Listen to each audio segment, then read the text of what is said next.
Okay, so we're back with our climate news edition tonight, and just some of this stuff here to the left of me. I don't know if we can't see the whole transcript here, but Starman's Twitter feed is in our on our website here, and some of his comments just some are comical and some are very powerful as well. But make sure you check him out. He has a blog as well that we have connected to our site. But let's get started with the climate news. Consensus: 200 plus new papers support a skeptical position on climate alarmism. And it's interesting to bring this up. Mari shared this on our Facebook page too. But in the first 5.5 months of 2019, over 200 scientific papers have been published that easily cast doubt on the position that man-made global warming, CO2 emissions, function as the climate's fundamental control knob. And calling it consensus, basically.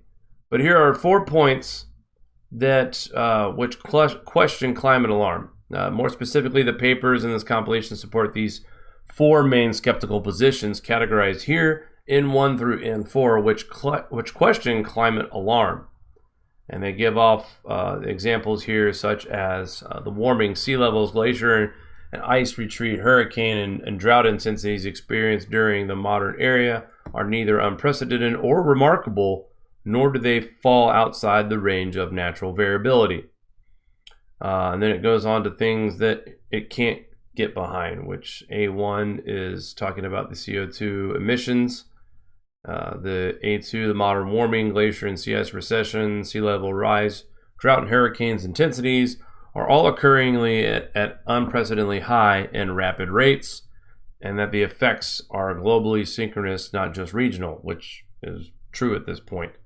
Thus, dangerous consequences to global biosphere and human civilizations loom in the near future as a consequence as man-made influences. So everything that's happening right now, what they're saying is they don't agree with that the man had something to do with what we're going through right now as not AGW.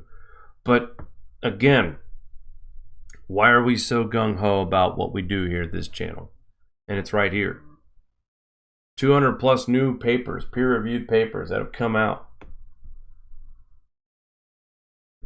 The drumbeat is getting louder. Mainstream media is 30% talking about it. Not enough. Not enough. But they're starting to talk about it. Guys, No Trick Zone. Great site for all information. They have probably one of the better sites with all the links to all their papers. I remember last year we were talking about similar situation within the first 5.5 months of the year. More than 200 papers were released to talk about the possibility of global cooling and how the solar cycles, and so and everything else that has a hand in climate change or natural climate change, but has nothing to do with man-made emissions or anything man-related. Just more to add to the pile here. And Pope Francis demands the world implement carbon pricing. Well, this is another desperate attempt from influential powers to try to cling on one more time, using quotes like, "Time is running out. We don't have the luxury to waiting others to step forward," or prioritizing short-term economic term benefits, whatever. The climate crisis requires our decisive action here and now. The church is fully committed to playing her part, saying that we need to enforce more taxes. Because what happens is, folks, when they make something more expensive, the idea is to steer you away from using it. So gasoline prices, he wants those to rise. He wants, less combustible engines, putting off emissions from the cars and SUVs. So what he's proposing is job killing, economic growth will decease. We will make ourselves poor. Pretty much, if we follow the lead of these radical ideas about climate change and how we can battle it. And if we charge people more money to use gas and coal and natural gas, anything fossil fuel related, they think that they're going to, if they want to use it, they're going to pay. we're going to fight climate change, damned or not. And, you know, this is just another pathetic attempt at a influential world leader who should be focusing on other things that are more pressing right now than another tax on CO2. And I don't even want to get into the disgusting issues that this church has. So I try not to bring religion into stuff like this. But when you use such a person who is a historical figure, I think it's even lower than using children to skip school and get a climate change message out there for folks who are, you know, trying to be convinced. I love it when we're called climate change deniers. Nobody's denying climate change. We're just denying that CO2 and man has anything to do with climate change. Climate change is real. It's happening right in front of our faces. That's why we're having so many issues with crops right now. That's why there's so much floods. I mean, obviously, we're going through some changes right now, and we're going to have to learn to adapt. There's no solution that's going to get us out of this. There's nothing no law, no tax, nothing we can do that's going to stop what's happening right now. It's already started. There's nothing going to stop it.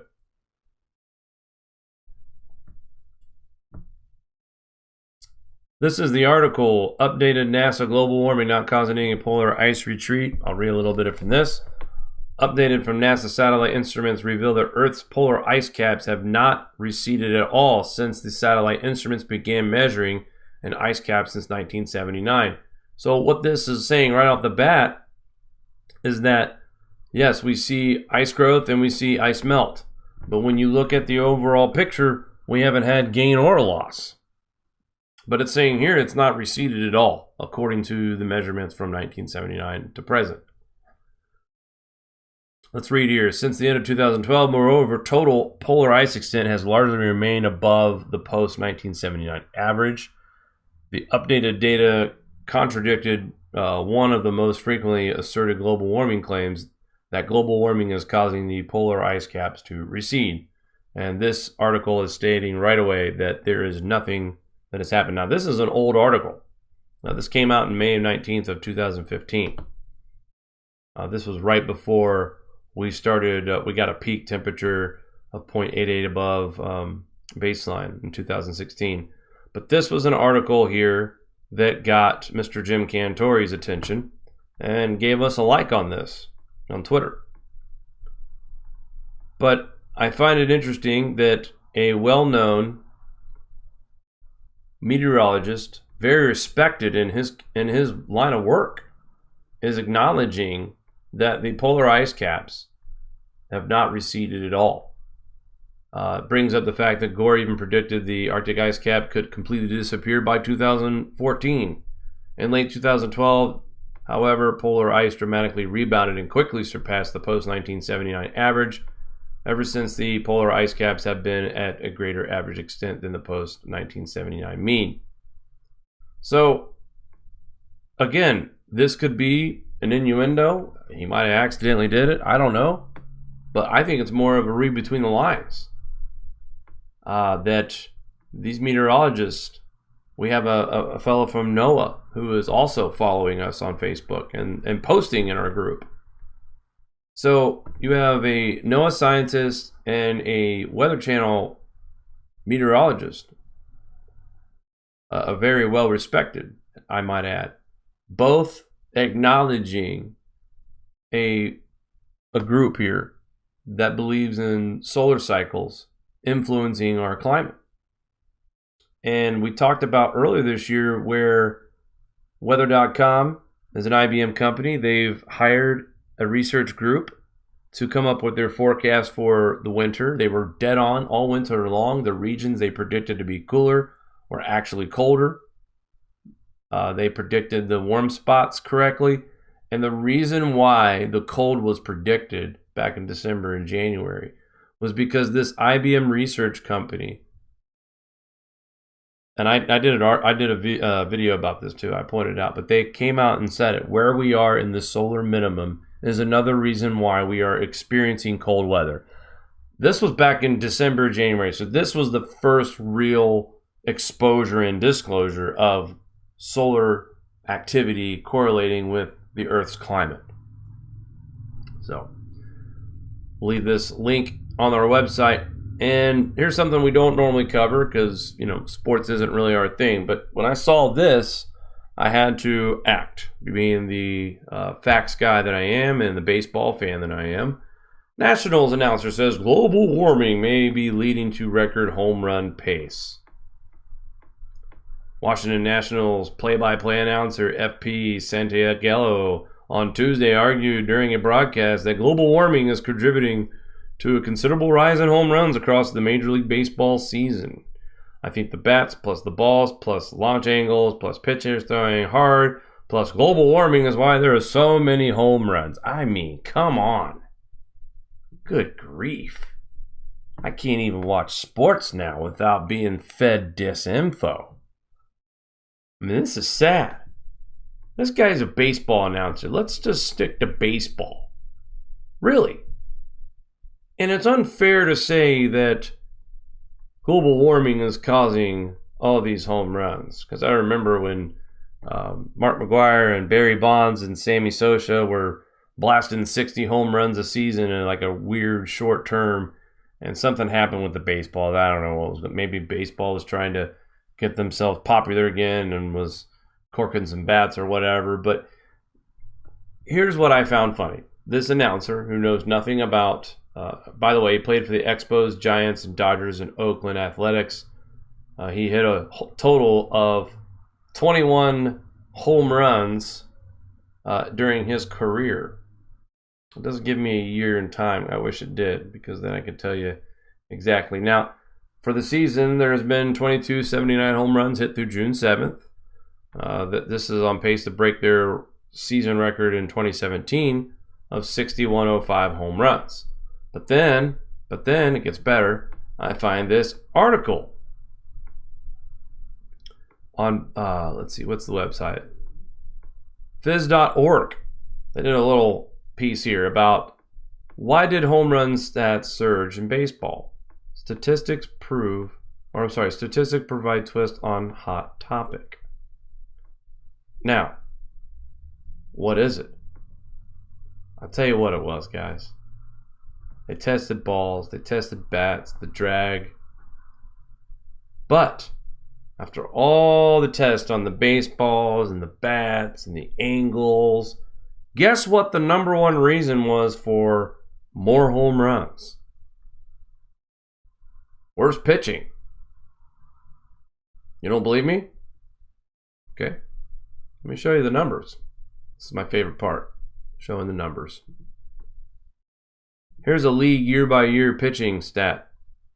I'll go ahead and get my handy-dandy arrow out so we can all look at what we're talking about here, folks. So this is the earned run average here, the arrow that I'm pointing at, the number, the 4.45. All right, the year that we broke record amount of home runs at 6,000. When we set the record in 2017, we had an ERA of 4.36. Now, ERA is earned run average. This is the amount of runs averaged throughout a pitcher's season. How many innings, how many hits, how many runs, all that has a factor, and boom. But this is the league average at 4.36 and 4.45. Now, they're already saying this year's is pacing to break that. So when you look at the ERA and it's slightly higher than the record-setting year, this makes it a little more easy to believe. And I want to show you something here too. Let's go back to the 2000s. Pitching, for the most part, in my opinion, has been putrid. And then we go into the 95 to 2000 range, still bad pitching. But as we get further back into the 90s, 92, 375 ERA, 391 ERA, 91, 1990, 386, 89, 7.1, 88, 3.71 and 89, 3.73 and 88, a blip with the 472 ERA. I'm getting off track. 4.29 ERA in 87, then back in the threes with the ERA 79. We saw more ERAs in the mid threes, and as you go back further in time, you see a couple low 3 ERAs and 2 ERAs. So, and the interesting part too, when you see some of these, like the years during the World Wars, ERA was kind of up because a lot of our Major League Baseball players and other pro athletes were away at war. So, what am I getting at here? Better pitchers in the past? Possibly. Yes. I grew up watching baseball, and I tell you what, compared to today's baseball, when you watch a baseball game today, these pitchers aren't even aware of people on base. The only time they hold runners on base is when they're in a playoff game or a World Series game. We don't watch regular season baseball games anymore where the pitcher goes 7 to 9 innings. Nolan Ryan one time pitched over 13 innings and struck out 27 batters. They don't make them like they used to, is what I'm saying. A lot of these days, they micromanage a pitcher on how many pitches by having a pitch count and certain treatment being done to certain pitchers and limiting their active ability. And I was a pitcher in high school, and I can tell you that the more action you got, the better you got, the more stronger your arm got. And to me, as a sports fan, I can say that the pitching has definitely fallen off over the last several decades. And I'm just a numbers guy. I'm showing you it ain't global warming that's keeping these home run numbers high. It's just the bad pitching. And numbers don't lie, folks. So that's my rant on that part right there. But again, sports announcers, keep politics and climate weather news out of your commentary. You look silly, especially when you're supposed to be the man of numbers, not the weather guy. So, yeah. Speaking of mainstream media, everybody's so down in the dumps, Illinois farmers give up on planting after floods and throw a party. Oh, yeah. So heavy rains cause unpredictable. Yeah, we know about that. Delayed in plans. Some aren't even planning. But they're saying here, James McCune, a farmer from Mineral, Illinois, was unable to plant 85% of his intended corn acres and wanted to commiserate his fellow farmers by hosting the Prevent Plant Party at the Happy Spot. The Happy Spot was a little depressed. Dozens of corn farmers and those who sell them seed, chemicals, and equipment gathered on Thursday at the restaurant in Deer Grove, Illinois, after heavy rains caused unprecedented delays in planting this year and contributed to record floods across the United States, central United States. The storms have left millions of acres of unseeded in the $51 billion corn market and put crops that were planted late at a greater risk for damage from severe weather during growing season. Together, the problems heap more pain on farm sector that has suffered from years of low crop prices and a U.S.-China trade war that is slowing agriculture exports. Forecast for the even more rain sent U.S. corn futures to a 5-year high on Friday, though fewer farmers will benefit from soaring prices because of the planting disruptions. James McCune, a farmer from Mineral, Illinois, was unable to plant 85% of his corn and wanted to commiserate his fellow farmers by hosting a Prevent Plant Party. He invited them to swap stories while tucking in to fried chicken and a keg of beer. A village of about 50 people located 120 miles west of Chicago. Everybody's down in the dumps. McCune returned his unused corn seed to a local dealer for Pioneer, a part of Cortavia Incorporated, after planting just 900 acres of corn out of the 6,000 he intended to put in the ground. Anybody that thought this would be a good idea to throw a party with beer and food and let's swap stories, they obviously, I think mainstream media is trying to this wasn't a party. This was a farmer reaching out to his fellow farmers, and as hard as things are, the only way to talk about this really is probably over a stiff drink. There's no party. And I find it very insensitive of CNBC. And yes, I know the sign says prevent plant party. I'm not so sure that this particular person intended it to come off the way it has, the happy spot. I think this guy is just trying to show compassion for other farmers, giving them a night of, conversation, comparison stories, maybe swap some ideas and advice. But it's just amazing to me how mainstream wants to, the headline says it all. Everybody's so down in the dumps. Illinois farmer gives up on planting after floods and throws a party. How? I mean, it's almost insulting to the farmer who is doing this. It's insulting to him. Because he's not just saying, well, let's get drunk, forget it. This is serious. He's trying to show compassion and show that he cares about his fellow farmer. Host a little gathering, and maybe he hopes that they can talk to each other and bounce ideas, and maybe there's ways to combine efforts to get some kind of a crop out the door this year. But not just here in Illinois, but Indiana. So let's look at this first. Since we're talking about Indiana farmers and the partying that's supposedly going on in the Midwest. This is Tuesday, 5 a.m., plus there's more rain to come after this. All right. By the way, this is today's temperature anomaly map. See a lot of blue and a lot of white out there, folks. Not a lot of red. Yeah, there's some areas that are red that probably shouldn't be that red, but at the same time, there's a lot of white and a lot of blue on this map. Anyway, so back to my point here. All this rain, all this flooding in the Midwest, Iowa, Missouri, Illinois, Indiana, Ohio, already parts of Kansas, Oklahoma, Arkansas are flooded out. So what does that mean? Look at this. Watch out for food price. S&P and Goldman Sachs Agricultural Commodity Price Index.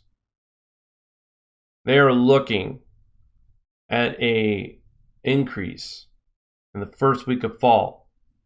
Now, why do you think that is? First week of fall is usually what? Harvest. And when they find out how much harvest they actually got this year, usually prices fall during harvest. Look. Oh, not that way, I guess. Prices usually fall, historically, by the first week of fall, go up through the winter. A little more demand in food, of course, in the winter. But look at this. We're already in early winter pricing territory. So what does that mean for this winter? Are we off the charts? I mean, without being morbid about this, what part of tonight's program that I've discussed that's going to be better? In the areas that haven't got, Indiana is the worst. Ohio's soybean crop is suffering. Indiana's corn crop is suffering, and soybean. Illinois, same thing. And yet they continue to get heavy rain. So now we have crop loss, flooding, standing water. A friend of ours here at the Grand Solar Minimum, Rex, he's from Indiana. He sends me pictures of his fields, dry, but nothing's growing. This was just 3 days ago. Sunday afternoon, I get pictures of his fields with standing water in it and a report that he had received 3 inches of rain just over in the afternoon. You can't plant. You can't plant that. You can't get your tractor in that field.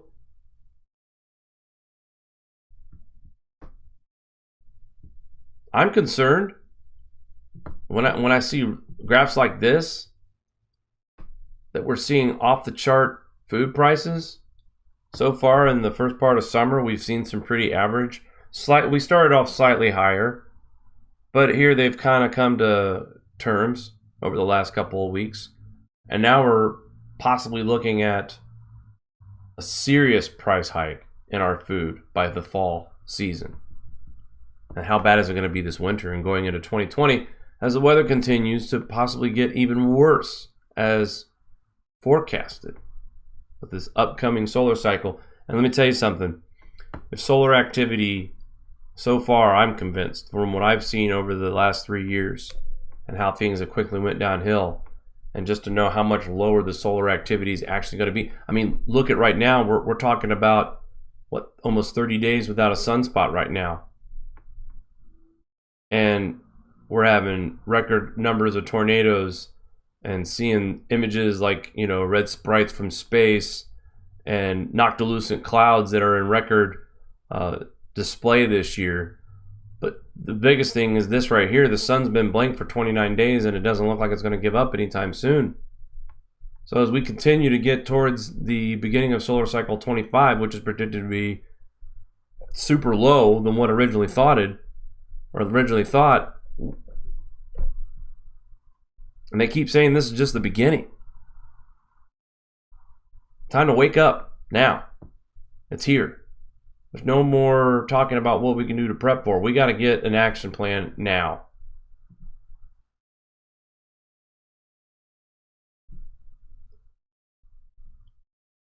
Here we are again with the updated planted. This was, I think we showed this last week actually. A lot of these numbers are about the same. Ohio finally getting their corn planted. But again, right now that corn's planted, but how much of that corn is underwater right now? It goes with the Land O'Lakes article. Which it references that. So, Mari, why don't you, do you know a lot about this article? Would you like to give an insight on what this lady is saying about how, basically what we're saying tonight is we're not paying enough attention to what's happening in the crisis? Really, truly, the headline says it all. Land O'Lakes CEO, farmers are in crisis and America is not paying attention. And that's the truth. And when you go through the article, it bangs the drum that we've all been banging here in the GSM community. Things are headed for very rough times. Farmers are truly struggling, and that's an understatement. We're seeing struggles that we haven't seen, I don't even know when. We're experiencing troubles that farmers experience in typical grand solar minimum conditions, period. Look at history. Empires rise and fall thanks to the sun. Chinese famines. So it's just another article that supports it, and she's the head of Land O'Lakes. She deals with all the dairy. So you can imagine, and I've read on several different social media outlets, cost of dairy in some places is incredible. There's a lot of prepper groups sharing ideas on how to, make ghee and clarified butter to store and prep. So this is just another article that adds to all the other evidence that people need to take action. And I know it's very hard for a lot of people to take this information to begin with, and then you deal with the struggles of, well, what's next? How do I even start prepping? How do I start growing? I don't have a green thumb. I don't know what to do. And it gets overwhelming for a lot of people to the point where they're frozen in fear. And the only thing we can do is discuss solutions that are easy to get to. Like Ice Age Farmer, he had a video on just how to start potatoes. Just take baby steps, and each little step you make is going to be progress. You have to start growing your own food. You have to start prepping. Otherwise, you might not be able to afford what you're typically able to afford right now to eat. And who knows how much worse it's going to get with the weather, volcanoes going off, cosmic rays, cloud nuclei. We have so many different variables that people need to be aware of, and just basically prepare for the best, or hope, pray. I can't even talk, Jake. Prepare for the worst, hope for the best. Prepare for the best. And I'll tell you, you mentioned Ice Age Farmer coming up with great videos on how to prepare. And I saw Oppenheimer Ranch Project video, and he had a very interesting segment of beehives. And I remember actually watching a long time ago when he started these hives, when inserting a queen into the hive and showing the progress of these beehives. It's massive. He had to add another brew box to that. with all the honey that he's producing. Guys, bees are so important to our environment. It's not funny. And, unfortunately, when you're talking about being self-sustainable, I mean, having the ability, the knowledge to tend to bees the way Diamond can do it. Hey, guys, that takes a lot of courage. Ice in the blood. That's all I got to say. I'm sometimes a little too petrified of bees. So I don't know how anybody can do. Oh, gee. I mean, this guy, a Diamond, I mean, I give him credit. He's out there in just pair of shorts. Have you ever seen those beehives where they're like an actual piece of artwork on the wall and they funnel out into like Some a hole of it, in the yes. wall outside? That's interesting. Yes. Beehives as art could be like a modern day beekeeping thing for people. Never know. Don't be scared of bees. All right, guys, that's the message for our second segment. Don't be scared of bees. We'll be right back with our weather. Do you like this show? Give us a thumbs up. Want to support us more? Share to your favorite social media platform. Buy a t-shirt or become a Patreon. All links are in the description below.